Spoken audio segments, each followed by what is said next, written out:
Hey, welcome back. Hope you had a great holiday. We took a little break from our mini messages for a few days, but we're back with you now and hope that you've had a good time. But we want to start in Exodus chapter 17, and I want to look at verse 1.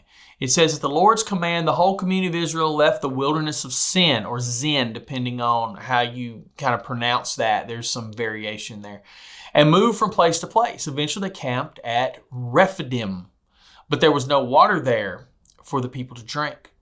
Once more, the people complained against Moses. Give us water to drink, they demanded. Quiet, Moses replied. Why are you complaining against me? And why are you testing the Lord?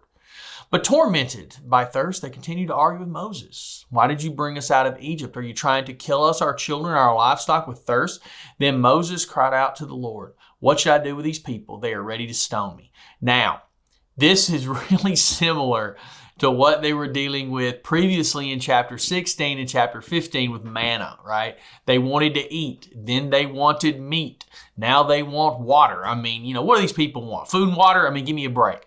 But what they simply struggle with from moment to moment is in every crisis that they come into every difficulty they come into, they panic, right?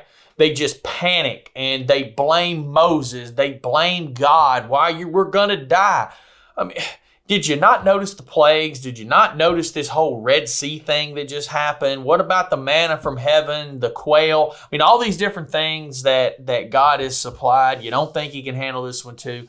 So from moment to moment, they panic. And so this shows a very, very strong lack of faith, right? And a lack of trust in who God is.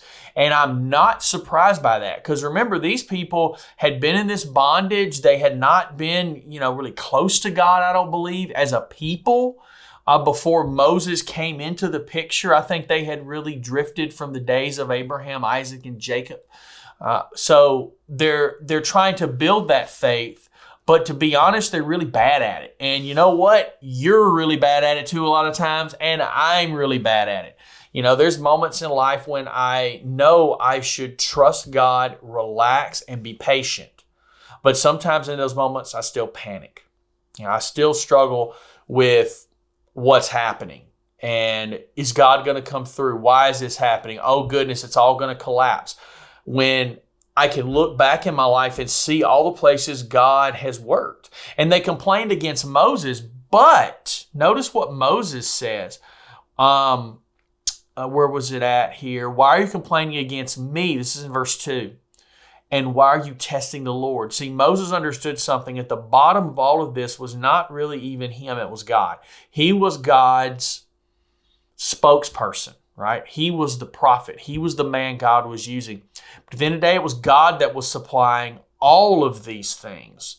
So what I do love in this is Moses' response. And I think Moses' response is the one that we should always have. When you look in verse 4, he says, then Moses cried out to the Lord, what should I do with these people? They are ready to stone me. The people come and they blame Moses. They're by extension blaming God. But when Moses sees this problem, Moses turned straight to the Lord. He cried out to the Lord. He took his cares, his concerns, his problems. He took them to God. And God came through, as we'll see later in this chapter. Have a good day.